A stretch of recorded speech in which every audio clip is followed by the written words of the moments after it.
దేవుని నామమునకు స్తోత్రంలోని నాటి ధ్యానాంశము ద్విమానస్కత 2వ భాగం అండి. నిన్నటి దినమున ద్విమనస్కత 3 అంశములు గోచరిస్తాయని, దాంట్లో మొదట దేవుని ఆరాధించడంలో ద్విమనస్కత నేర్చుకున్నామండి. ఈ దినమున మానవ సంబంధములలో ద్విమనస్కత, దేవునికి ఇచ్చుటలో ద్విమనస్కత గురించి నేర్చుకుందామండి. రెండవదిగా మానవ సంబంధములలో ద్విమనస్కత.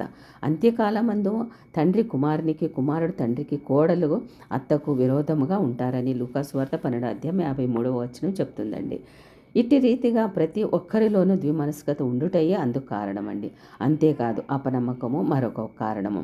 కలిసి జీవించే ఆలుమగలలో, భార్యాభర్తలలో ద్విమనస్కత కారణము అనేక విరుద్ధ భావాలు కలిగి ఉండడం అవుతుందండి. తన తండ్రి కుటుంబమును విడిచి తనను హత్తుకొని వచ్చిన భార్యపై అనుమానాలు, అవమానాలు, శంకలు. కొందరు భార్యలు కూడా అలాగే ఉంటూ ఉంటారండి. ఇది సాతాను ప్రేరేపణ. ఒకవైపు ప్రేమ, మరొక వైపు సందేహం. ఇదే కదా ద్విమనస్కత. దానిని విడిచిపెట్టగలిగితే పరిపూర్ణ దాంపత్యము, పరిపూర్ణ కుటుంబము, సంతోషం ఉంటుందండి ఆ కుటుంబములలో. మరికొందరు ఎదుటి వారితో అతి ప్రేమగా మాట్లాడుతూనే వారు ప్రక్కకు జరిగిన మరుక్షణమే అదే నోటితో లేనిపోని అవాక్కులు, చెవాక్కులు పేలుతూ ఉంటారు. లేని చెడును ప్రచారం చేస్తారండి మరికొందరు. నోటితో పొగిడి నొసటితో వెక్కిరించడం అంటే ఇదే కదా. అలా చేయడానికి వారిలో లేని తలాంతులు ఇతరులలో ఉండడమే.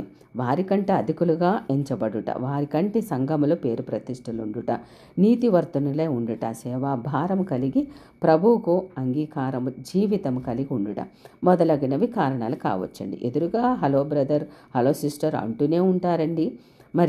కానీ హృదయంలో మాత్రము వారు అటువంటి బ్రదరు, సిస్టర్ అన్న ఆలోచనలో ఉండరండి. ఇట్టి వారిని విషకుంభాలని, గోముఖ వ్యాఘ్రాలు అని అంటారండి. అనగా పాలు లోపల విషపు కుండలు అనే అర్థమండి.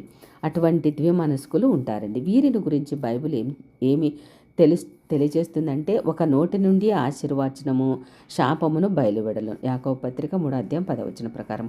అట్టివారు నాలుకతో తండ్రి అయిన ప్రభువును స్తుతించలేరండి. దేవుని పోలికగా పుట్టిన మనుషులను శపిస్తూ ఉంటారు. జంతుశాస్త్రంలో హైడ్రా అను వెన్నెముక లేని ఒక జీవి ఉంటుందటండి. అది నోటితోనే ఆహారం తీసుకుంటూ ఉంటుంది, నోటితోనే విసర్జించడం జరుగుతుందండి. ద్విమనస్కులకు ఆ పేరు పెట్టిన కూడా అటువంటి మనుషులు ఉండకూడదని మనము ప్రార్థన చేద్దామండి. వీరి పరిస్థితి అదే కదా, అట్లా ఉండకూడదు అని మనము ప్రార్థన చేద్దామండి. అటువంటి వారి దగ్గర నుంచి మనము దూరంగా వెళ్ళిపోవాలండి. మూర్ఖుడు కలహం పుట్టించును, కొండెగాడు మిత్రభేదము చేయును అని సామెతల గ్రంథం 16:28 ప్రకారం చెప్తుందండి. వారి గొంతుక తెరిచిన సమాధి, వారి పెదవుల క్రింద సర్పవిషం ఉన్నది, వారి నోటి నిండా శపించుటయు పగయు ఉన్నాయి అని రోమపత్రిక 3:13-14 చెప్తుందండి. వీరే విషపు కుండల్లాగా ఉన్నారని కూడా మనకి గమనించగలగమండి. మూడవదిగా ప్రభువుకి ఇచ్చట్లో ద్విమనస్కత. మనము దేవునికి అర్పించు కానుకలు, అర్పణలు విషయము మనం గమనించుకోగలిగితేనండి, మంచి మనసుతో ప్రభువునకు ఇవ్వవలసినంత ఇస్తున్నామా, లేక ద్విమనస్కతతో ఇవ్వలేకపోతున్నామా? ప్రభువును విశ్వసించిన ఆది సంఘ సభ్యులు ఏక హృదయాత్మలతో నుండి తమకు కలిగినది ఏదియూ తమదని అనుకోకుండా సేవ కొరకు అపోస్తలుల పాదముల యుద్ధ పెట్టుచుండగా అననీయ, సప్పీరా అనే దంపతులు అపోస్తల కార్యం 5వ అధ్యాయంలో చేసింది మనకందరికీ తెలుసండి. మంచి మనసుతో దేవుని సేవకు అర్పించాలని పొలము అమ్మిన చంచల మనసుతో కొంత దాచుకున్నారు, పరిశుద్ధాత్మతో అబద్ధములాడి ఉన్నారు. నేడు మనము కూడా ప్రభువును మోసం చేసి దొంగిలిస్తున్నామా? ఆయనకి ఇవ్వవలసిన దశభాగంలో కానీ అర్పణలలో కానీ ప్రభువు మనలను ఏమీ అడగడం లేదండి. దశభాగము మాత్రమే మందిర నిధికి తెమ్మంటున్నారండి. ఇవ్వాలనుకుని ఇవ్వలేకపోతున్నామా? అదే ద్విమనస్కత కారణము. దురాశను వీడాలండి, అప్పుడు మనము దేవునికి ముమ్మరముగా ఇవ్వగలుగుతాము. భూమి మీద మీ కొరకు ధనము కూర్చుకొనవద్దు, మీ ధనం ఎక్కడ ఉండునో అక్కడే మీ హృదయం ఉండునని మత్తయి సువార్త 6:20 తెలియజేస్తుందండి. దేవుడు యేసుక్రీస్తు హెచ్చరిస్తున్నారండి. శ్రేష్ఠ ధననిధి అయిన ఆయన యందే హృదయము లగ్నం చేసుకోవాలండి. పౌలు వలె సమస్తమును పెంట కుప్పగా మనం ఎంచుకోగలగాలి. అట్టి చంచల మనస్సు లేని వాడే మనకు జీవనమంతయు మన హృదయములతో సహా పేద విధవరాలి వలె అర్పించగలుగుతాము. బిడ్డలారా, విశ్వాసులారా, అట్టి ద్విమనస్కత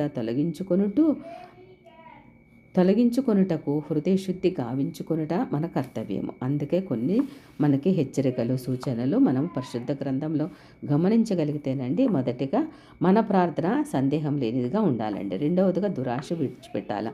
మూడవదిగా ధనలోపముగా విడిచిపెట్టాలి. నాలుగవదిగా వాక్యమును అంగీకరించాల. మరి ఐదవదిగా కోపించుటకు నిదానించాలండి. ఆరవదిగా విశ్వాసపు క్రియలను మనపూర్వకముగా ఉండాలండి. ఏడవదిగా సత్యమునకు విరోధముగా అబద్ధము మాట్లాడకూడదండి. ఎనిమిదవదిగా ప్రభు దృష్టికి మనలను మనము తగ్గించుకోగలగాలండి. తొమ్మిదవదిగా మేలైనది చేసి ఇతరులకు మేలుకరంగా ఉండాలండి. పదవదిగా ప్రభు చిత్తమునకు సమర్పించుకోవాలండి. 11 ప్రభుచే శోధింపబడుచున్నామనుకొనరాదు. 12వదిగా ఈ లోక స్నేహమును విడిచిపెట్టాలండి. ఇవన్నీ చేసి ఆయన పవిత్ర రక్తంతో మన పాపములను కడుక్కొని మన హృదయములను పరిశుద్ధపరచుకోవాలండి. అదే ప్రభు ఇచ్చే హెచ్చరిక. అలాగూ చేటులో ప్రభు తన కృపను మనందరికీ దయచేయునుగాక. ఆమేన్.